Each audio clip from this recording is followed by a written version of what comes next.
Hey guys, কি খবৰ আশা কৰো সকলো ভালে আছে আৰু আজি মই আপোনালোকৰ মাজলৈ লৈ আনিছো খুবেই ধুনীয়া এটা ভিডিঅ' এয়া হগল বাহৰ গাছ আৰু বাহৰ গাছটো কেনেকৈ বহুত দিনলৈকে সংৰক্ষণ কৰি ৰাখিব পাৰি তাই ভিডিঅ' এটা মই আপোনালোকৰ মাজলৈ লৈ আনিছো প্ৰথমতে মই বাহৰ গাছখিনি ধুনীয়াকৈ সফা কৰি লৈছো বাকলি গুছাই একেবাৰে তাৰ পিছত ধুই লৈছো পৰিষ্কাৰ পানীৰে আৰু এটো ধোৱাৰ পিছত মই ভাল কটন শুকান কাপোৰে মুছি লম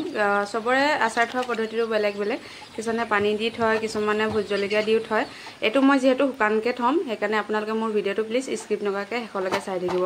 ধুই অনাৰ পিছত ভাল পৰিষ্কাৰ কটন কাপোৰ এখনেৰে মোহাৰি ললো আৰু মোহাৰ পিছত পিহনা এখন লৈ লৈছো আৰু পিহনাত মই ধুনীয়াকৈ এখিনি মিহি মিহিকৈ পিহি লম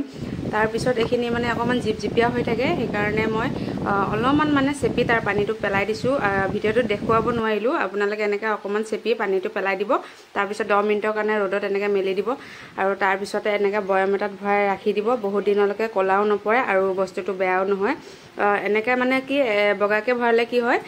যিকোনো বস্তু দিয়ে খাব পাৰি আৰু আচাৰটো ধৰক আচাৰ হিচাপে খাব পাৰি সেইকাৰণে মই এনেকা একেবাৰে শুকানকে ভৰাইছো আৰু ইয়াৰ বয়ামৰ ঢাকনটো খুব ভালদৰে মাৰিব আপোনালোকে